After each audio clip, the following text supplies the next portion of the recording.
Assalamualaikum warahmatullahi wabarakatuh. Nama saya Faris Hidayat dari kelas 1 Ulangan Lisan Sejarah. Politik etis adalah kebijakan balas budi yang dibuat untuk mengganti kerugian masyarakat Hindia Belanda atas eksploitasi yang dilakukan pemerintah Belanda secara garis besar. Politik etis memiliki tujuan untuk meningkatkan kesejahteraan rakyat Hindia Belanda. Perbedaan sifat pergerakan sebelum dan sesudah 1908. Sebelum abad ke-20, perlawanan masih bersifat kedaerahan, sedangkan setelah abad ke-20, perjuangan bersifat nasional, lebih terarah dan terorganisir dan modern. 3. Latar belakang pergerakan nasional yang bersumber dari dalam negeri adalah adanya tekanan dan penderitaan dari yang berkelanjutan. Rakyat Indonesia harus melawan penjajah, adanya rasa senasib yang hidup semacam cengkeraman penjajah, dan timbul semangat bersatu membentuk negara. Adalah organisasi. 1. Budi Utomo adalah organisasi modern yang berdiri pada tanggal 20 Mei 1908 demi mencapai tujuannya. Budi Utomo bergerak pada bidang pendidikan. Kemudian Budi Utomo membuat program penggalangan dana pendidikan, juga bidang kebudayaan melalui perkembangan kebudayaan Jawa. Akan tetapi perkembangan Budi Utomo enggak terlalu pesat. Organisasi kedua adalah Sarekat Islam.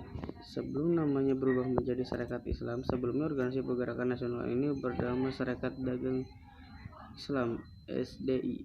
Berdiri dari SDI adalah Haji Samsudi dan didirikan di Solo pada tahun 1911. SDI berpindah ke